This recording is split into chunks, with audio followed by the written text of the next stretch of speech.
All Things Black with Garland and Calvin, and we are back again. We keep taking these breaks, but it's not our fault. It's This Is Us's fault. But Right. we are back to discuss This Is Us, and we are starting the new one. We're going to discuss Snowfall. We're going to get you ready for tonight's episode by discussing the last episode, but in this case, we'll be discussing the last 3 episodes. But we will start off with This Is Us. But as always, it's All Things Black with Garland and Calvin. I'm Calvin. That guy is Garland. And what's going on, sir? How you doing? Good, man. Just trying to survive this third winter. Baltimore, we go through 10 winters. And so we had summer on Monday. As I was walking to the parking garage today, I was like, it was 80 degrees on Monday. And I got on a lined winter coat and hat walking around depressed. Like, I thought it was, well, we're going to live. It could be worse. It's crazy because I work from home on Monday. That's usually my day in, but I went in Tuesday. I worked from home Monday and I walked outside for something. It was all nice outside. So Yeah. Tuesday morning, I leave out. I have my little coat all unzipped and stuff. The hawk was like, "Oh, where you going, sir?"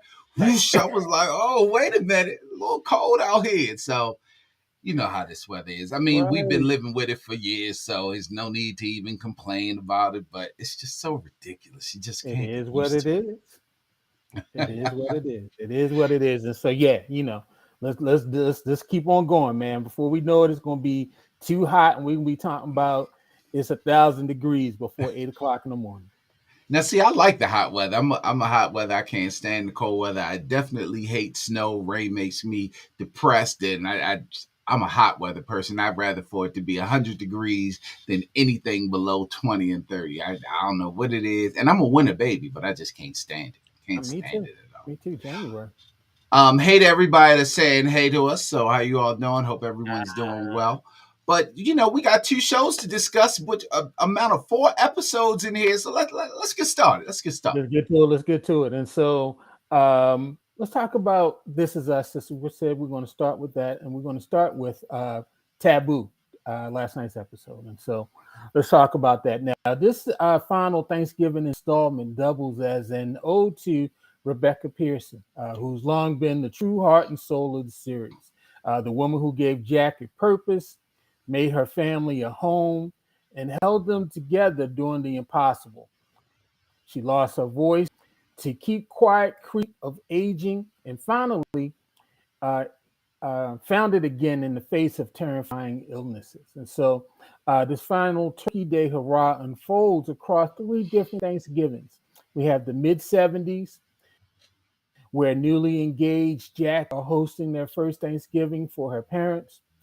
Then we go to 1999, where Rebecca and Miguel, my boy, unacknowledged feelings finally come to an head in a devastatingly understated way. And then we go to the present day, where Rebecca calls a formal family meeting to lay out exactly what she wants her illness treatment and end of life care to look like. And so let's start with the star of the night, Miguel. And so the awkwardness of Rebecca and Miguel's double date gone wrong. And so they can only go so far as to admit that their jabs at one another's dates weren't harmless or accidental. Both of them, they were both kind of, low key, passive aggressively hating on each other's date.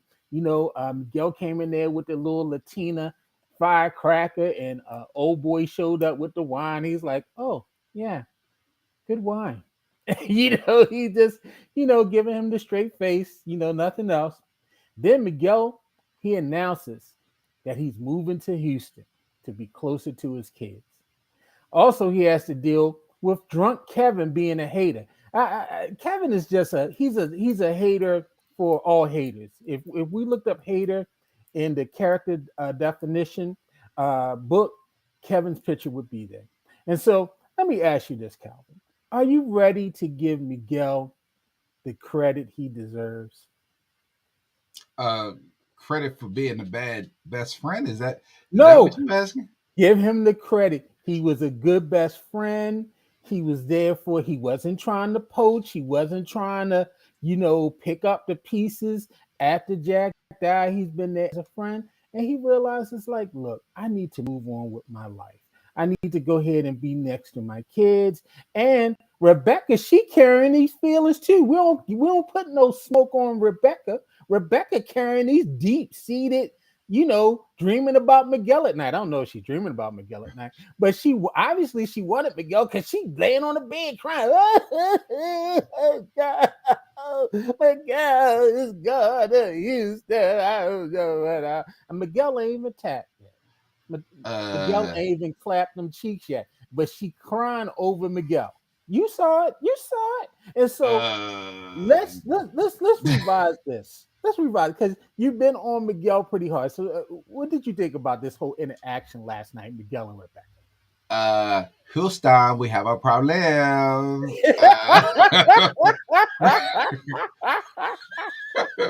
First of all, First of all, I am so let me say this. Let me say this because I literally hated on Miguel every scene he was in. Everything he Right. said, I was hating that. And I'm talking about not just now, but last night. It got so bad where my wife was like, "Yo, let it go." I was literally hating on him.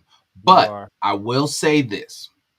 At the end, I did respect Miguel knowing that he had feelings for her and him saying, I gotta go. Like, there's nothing more here that I can do for you. Like, not wanting to cross that boundary. Now, I don't know if it was because Kevin told him, you feeling that rumble in the ground. That's my father turning over in his grave. So Right. he wouldn't approve. I don't know if it's for that. But Miguel did leave. We'll see what happens, how it really all came. And I saw Rebecca was sweet on him too. I saw it. I still don't like it, but I'll give Miguel a little. At least he tried to get himself out of it. He brought the fake ass Catherine Zeta to the party with him, and I'm not ready to give him full exoneration, but I'm gonna give him a little bit for at least attempting to get out of the situation. Is that better? Is that better? All you Miguel fans out there, It's is a that little bit better? better. I mean, outside of you and Wood, he hating on Miguel too. But yeah, I mean, really, Miguel is a stand-up guy. He wasn't trying I to ain't gonna go holler that at far. he wasn't trying to holler at Rebecca. He was being as a friend. And like someone said, how much more do we owe Jack? I mean, he honored Jack. He took care of his family. He looked out for his grieving wife, and you know, First of all, there has probably been one episode without seeing Jack's face. So what do we owe Jack? We owe Jack the whole series. Like, what are you kidding me? What? anyway, I think we need to flip and put the smoke on Rebecca. Rebecca, you was liking Miguel. You had the eye on Miguel. You was throwing out the signals. Miguel trying to be a man of integrity, and then once Miguel hit you with the blase blase, then you want to act all like you brokenhearted. So just to be clear, I think it's something like National Women's Day or Women's Week or something, and now International Women's Day. you trying to blame Rebecca on that. And ladies, Garland said it. The views of Garland is not necessarily the views of Cadillac. You're not getting me in this this this one. is what we do on all things black. Let's call a spade a spade. Rebecca, Rebecca was out there thotting, throwing off the wrong signals. Not that. She thotting. She gonna invite old boy over. She knows she ain't even attracted to old boy. He coming in there with some Asti Spumante. Come on, Well, man. I think he's kind of a cornball anyway. Yeah. I hope she likes it because I'm trying to be around here for a long time. I hope the Her, kids like me. her. Well, What Kevin said, hey, you got a firm handshake. You are you a homeowner? You own a home? Get out of here, guy. But I guess the thing really is, Rebecca, she sacrificed all these years where she could have really just confronted her feelings, and her and Miguel could have been happy and they could have had some, meaningful years instead of this little departure. boy, look at the time. Looks like All right, let's Miguel's go. time is over. All right, all right. Anyway, so let's talk about Kate and Toby. And probably the best weight related story This Is Us has ever delivered. Kate and Toby's two different experiences as fat people lead to a conflict in how they want to feed their kids. Toby hopes to prevent the pain he experienced by raising Jack on a diet that could counteract his genetic predisposition to gain weight. While Kate, meanwhile, wants to break the cycle of shame around food that so defined much of her life and the lives of generations of women before her. So, who is right, Kate or Toby? So full disclosure, I'm also a resident fat boy in here, Yeah, so I I mean, as understand. two fat guys talking about this, I mean, what do you think? um, so I actually think I think both of them are right, but I just think towards the end of the argument when Toby came in and they discussed it when it was just the two of them and he stood his ground and all, that's when you talk about it. Like you can't literally take the stuff out of his hand while she's there, like because you already know how she feels about it. I also think now, again, coming from a person that's fat, I also think for kids it's a little different. You do want to cut back on their sugar, but when you're in a setting like Thanksgiving, you're trying all the foods there. You're trying everyone's food. You're giving them that experience, and I think that's sometimes you can take that day to kind of let your guards down. You don't overdo it. You just let your guard down, but Toby also has to trust the parent that's there every day.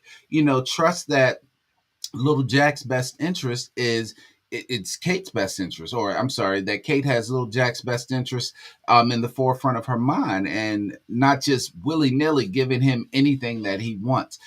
Toby is kind of, I think that's what they call a helicopter parent or something, just trying to jump in and control everything, and you really don't need to. You have a partner there. It's kind of like, it feels like he's trying to make up for the lost time in that. So I don't know what his problem is, but Leslie said it when she came and joined the show with us that Toby was a menace, and we didn't Right, believe it then, but I'm starting right. to believe now. Like this season, yeah, Toby is on that edge, man. He Yeah, really yeah, is. Toby. I think just the way, like you said, you can't smack the food out the child's mouth while they're eating it. If you just because they got a donut in the hand, don't smack Yeah. the Krispy Kreme out their hand. Let them go ahead, complete the Krispy Kreme. But you guys work together on, what's appropriate food.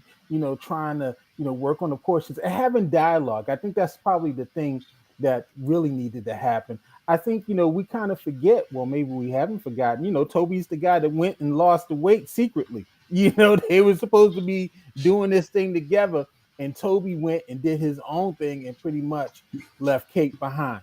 And so, it's kind of just real ironic that she would, do that type of thing. Well, he would do that type of thing. And, it just shows. And, what does the argument say about their trust and communication issues as well? What do you think about that?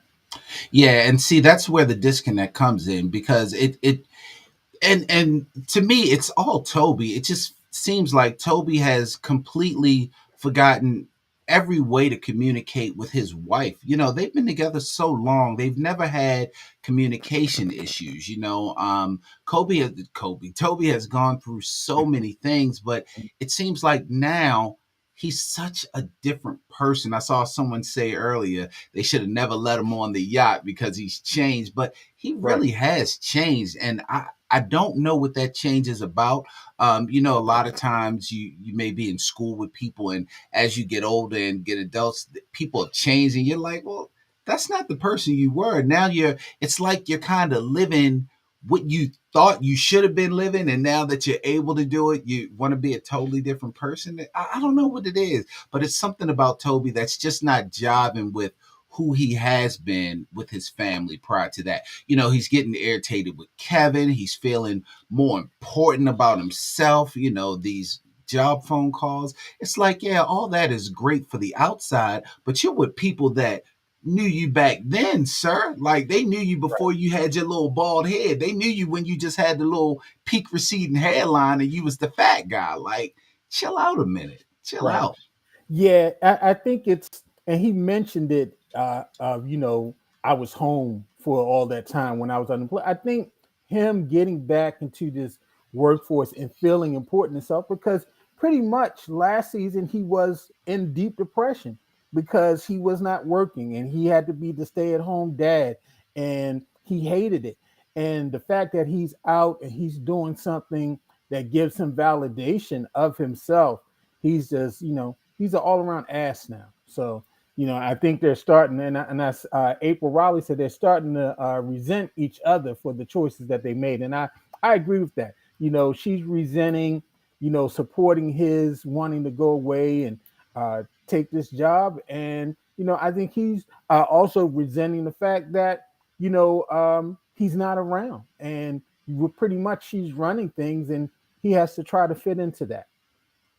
So Now, the beef that I think is legitimate, and I don't know if they did show it, I don't recall, is Kevin living in the house sleeping on their couch. Now, I don't know if that's something that she discussed with him, but when you are in a marriage, and although he may be away, that's still his home. When he comes home, he may not want to see your brother sleeping on the couch.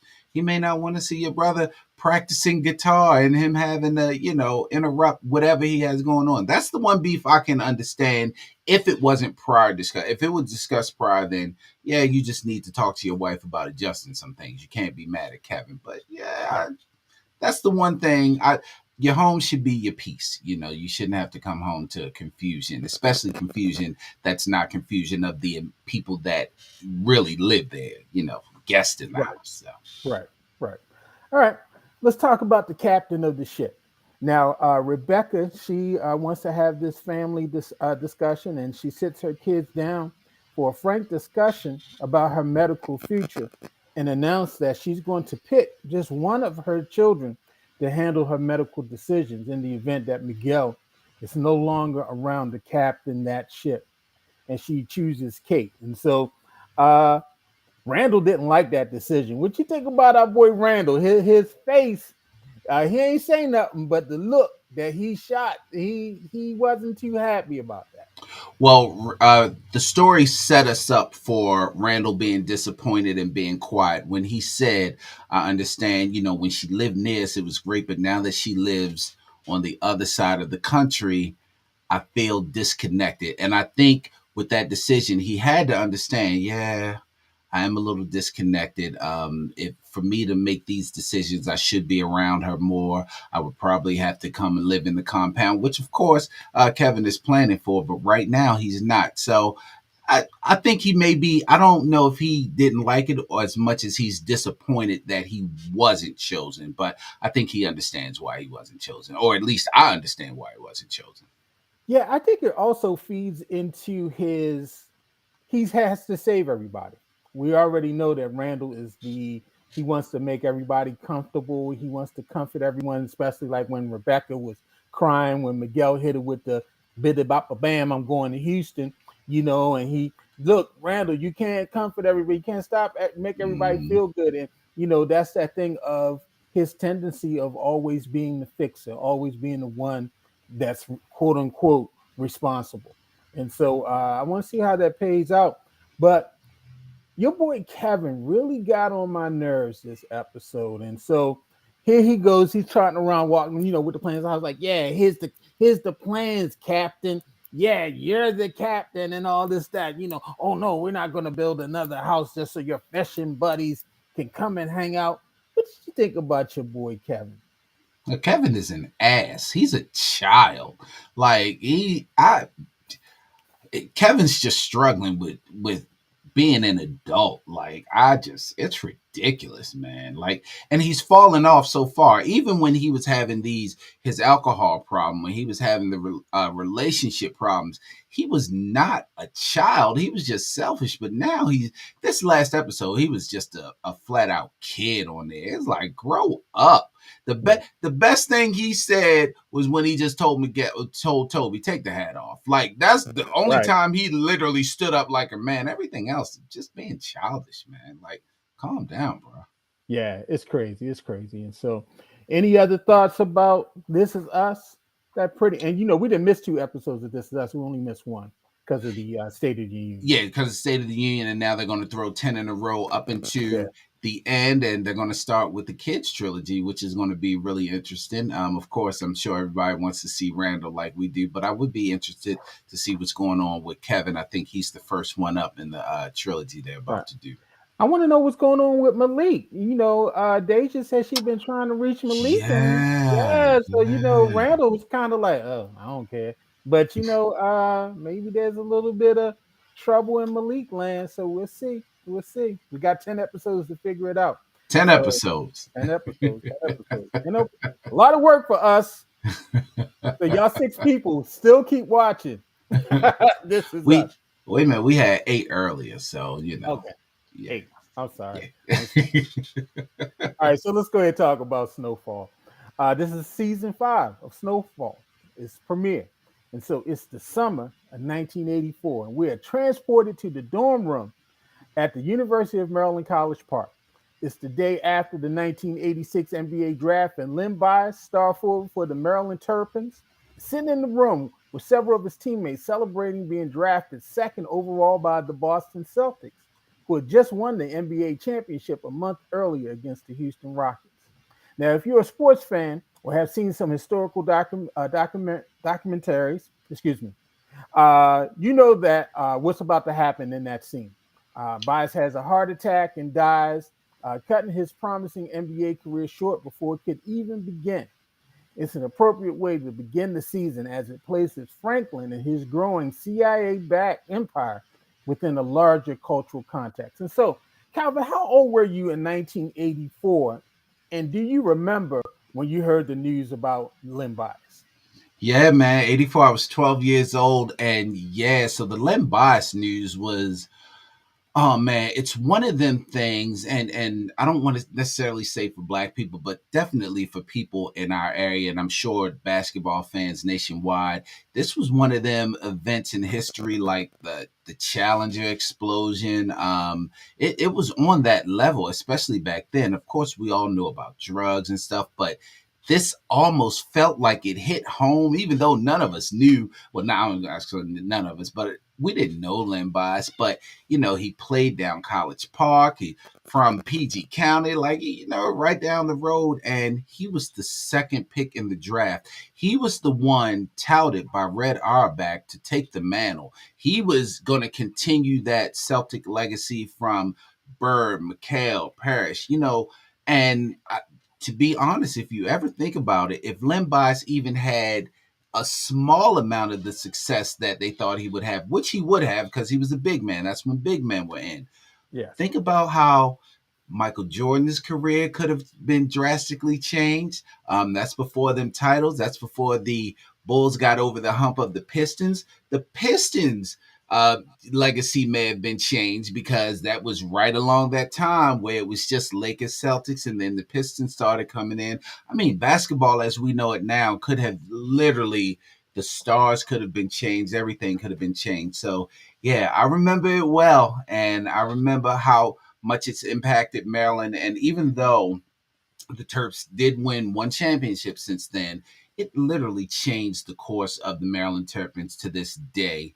Of course, Lefty Drizel lost his job. Gary Williams was long time, but they still had an awful time getting recruits from Baltimore, and I don't think they really recovered from that. They've gotten a few. Remember Bob Wade came in and he wasn't successful. They were trying to use him to change the image, but yeah, the College Park, the Maryland Terps, their legacy and their careers changed drastically.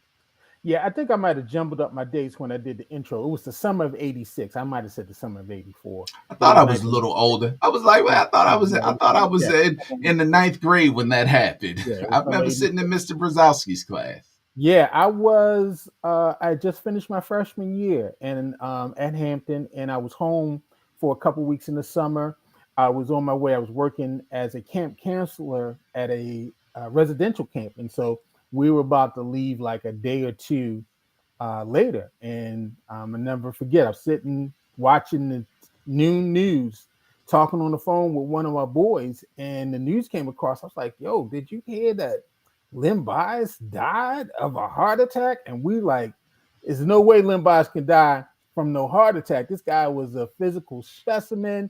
He was a heck of a ball player. I mean, he was doing it." And so there's no big internet then. There was no internet. And so, there's no stories. You pretty much had to get everything from local news. And even in Baltimore City, we did not have cable at the time in the city, so you couldn't go to ESPN and get the updates and everything. And then so when I went away to camp, I basically was just going off of whatever I heard or all those things. And so, there were so many different rumors. And then it finally came out about the cocaine use. And, first they were saying it was crack and he was a drug addict and all of these particular things. And so, yeah, it was pretty wild. And it definitely kind of opened up the floodgates for this zero tolerance broken windows theory of policing. Nobody knows what broken windows is a theory that was developed by some sociologists at a university in Boston, where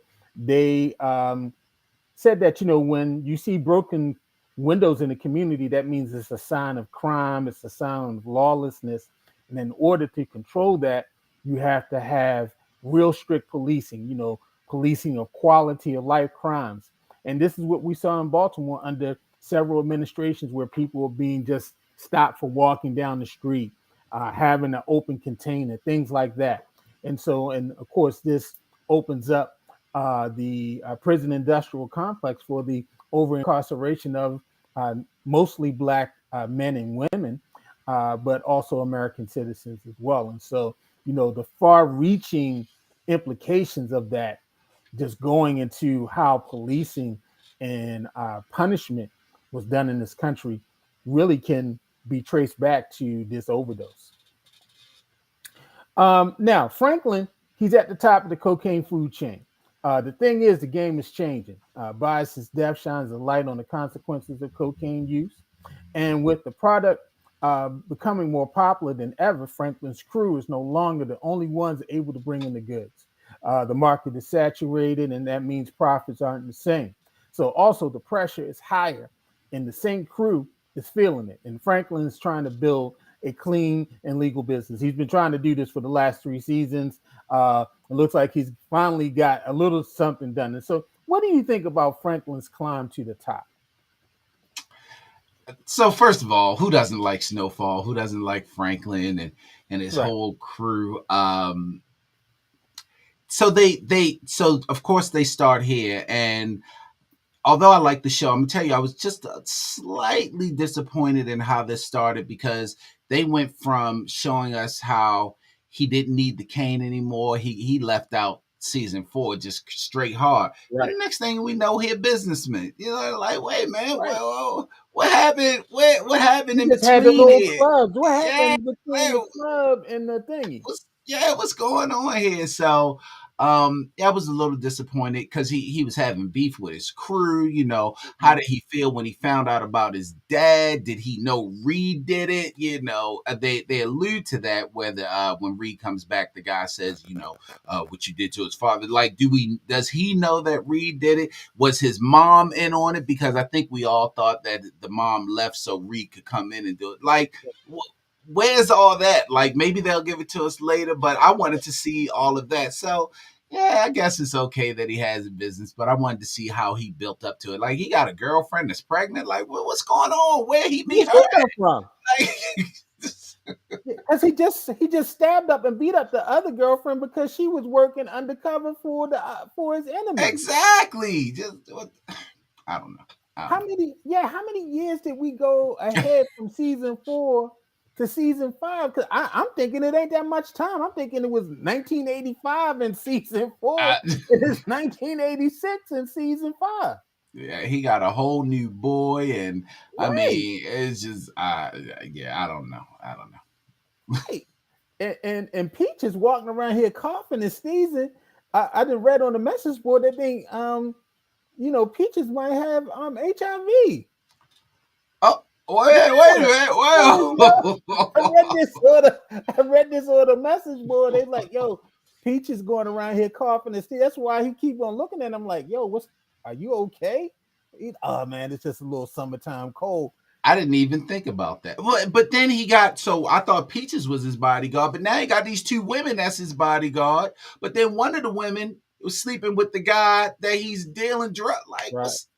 we're Yeah, missing so yo. much. We Hopefully missed they'll a fill us lot. back in. Hopefully And they'll fill then us. this storyline of Reed or Teddy, whoever he is, how he manages to weasel his way back into the operation and dance around the truth about what happened to Franklin's father. I don't know if it happens. I mean, I've never dealt cocaine and I don't work for the CIA, but I don't. Something tells me I don't think it's that easy when you're out and you can get back in. I don't think it happens that easy. So I'll say this, and I too have never worked for the CIA or sold cocaine, but Right. I will say that when you know where the bodies are buried, people are more likely to placate whatever it is you're looking for, True. especially if it's not infringing on what they already have going on. So there was a benefit to bring him back, especially because he talked about what the problem is now that he can handle and he can move on and get them what they need. So I can see, the benefit of bringing him back and why they would be so willing to do it, especially back then when there was no internet and social media that could expose you for the bullshit that you're doing. Yo, answer me this. Now, season 4, we left with the old girl that lived next door. She had moved down to Texas somewhere. He tracked her down. He didn't kill her. Didn't kill her. Okay, where's she at?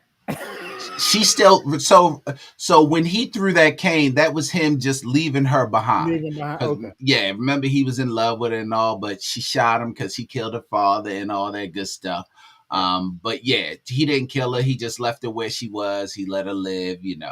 He just, I think he told her to stop snitching on him. Something she was Right. doing, and Something he she was was just like, doing. stop, yeah, just stop doing that. And he let her live. So yeah, that was it. She just, Okay. Now, is Veronique the best that our boy Franklin can do? I mean, Franklin is a major mover of snow in LA, and no. Veronique. I'm not going to comment who people love and who people decide to have babies with. I'm gonna let Franklin live. Franklin's into her, and she seems to be a solid part, a solid foundation in his organization. Dog, he in LA. She's a solid foundation in that man's organization. Okay. Now let's talk about Louis and Jerome. You know, Jerome still got the Jerry curl. He's still Just, dripping with juice on the shoulders, uh, and they had to deal with my boy Scully. Scully still out here acting a nut, and they decide to trap Scully's second man. You know, he trying to cut a side deal, and they set him up and kind of get Scully to accept what the package is going to be and all that stuff. Now, we saw the conflict between Franklin, his aunt, and his uncle in terms of them wanting to branch out and do their thing, and this pressure that he's getting from Reed. And so, what are you thinking about this dynamic of Louis and Jerome and Franklin?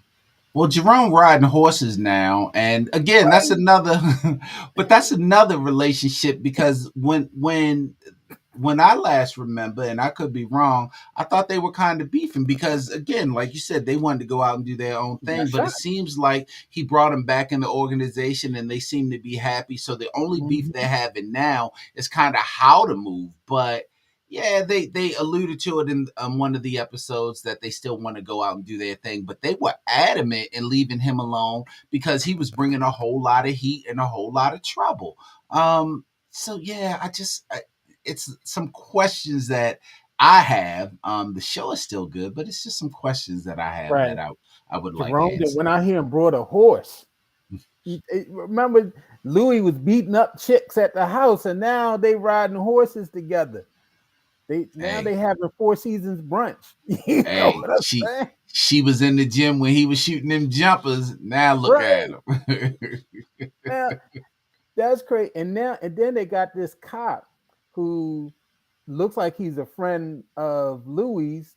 He asking for a body or for her to snitch on somebody. He a little weirdo. What he doing and whatnot. So also want to see how this whole cop business plays out as well and how this impacts the business. Yeah, there's always a dirty cop in all these shows. There's always a dirty cop. Right. Always. Right. Right. what's my boy with the bush? Now he back in the hood. He got tired of the big business. Oh my God. I forget it. I didn't write his name down. But he back in the hood now and he just beating up people who out here buying Jordans and whatnot and breaking people's toes and whatnot. You know what I'm talking about, right? Yeah. Yeah, yeah. Lee boy, Lee. Yeah. Lee. So Lee was his right hand. Now Lee just like, yeah, Well, I'm good down here with the hood rats. but remember, Lee broke off from him. Lee ain't want to have Yeah. nothing to do with all that. So Lee is kind of still out in his little section And of Compton and doing his Franklin thing. terrible because Lee keep on trying to quit and Franklin won't let him. Lee, every Lee, I need we can get this money, Lee. You sure you Lee? Come on, Lee. every week Lee try to quit and Franklin be like, "Nah, I need you. I need you for one more heist, baby. I need you for one more deal." Just a little bit longer, Lee, and we can make this money and be out of this, Lee. Right? How much longer do we need, Franklin? You living in the hills overlooking the ocean. I'm down in Nickerson Gardens with the Bloods and the Crips. How much Yeah. more time do you need? Yeah, but I actually like Lee. I see he braided his hair. He ain't rolling with the bush anymore. Right, He need to get somebody to braid Jerome hair too though. right. Jerome, come on, Jerome. I know but then again, that's typical LA because I mean, Easy E had a Jerry curl in the '90s, and so Yeah, but Jerome definitely looks like he listens to Full Force. yes, yeah, he did. He looked like one of the four too hype. He looked like B Fine. Oh, bow-legged Lee looking ass. he You like, know what? Let me. he like, you smell that? What it smell like? You gotta see House Party to know that House reference. party. House Party. That's all we got for this week, y'all, in terms of Snowfall. So watch tonight's episode. We'll recap it next week. This is us. We got 10 episodes coming up. And so we're going to get into the sibling trilogy and, starting off with Crazy Kevin. And also, hopefully, y'all pay attention next week as well. Yeah, and we definitely appreciate everybody that joins us every week. We definitely appreciate it. I saw Leslie had dropped in here. She commented after she feels vindicated about Toby and This Is Us, but definitely join us. And we will be back next week to discuss This Is Us and recap Snowfall from tonight. So we just wanted to kind of get you ready for it and watch it tonight at 10 o'clock on FX. And if you don't get to watch it tonight, you still have 6 more days before we discuss it again next week. But as always, thank everybody for joining us. This is All Things Black with Garland and Calvin. I am Calvin. That guy is Garland. And we will see you all next week. All right, Garland. Have a Peace, good one, bro. sir.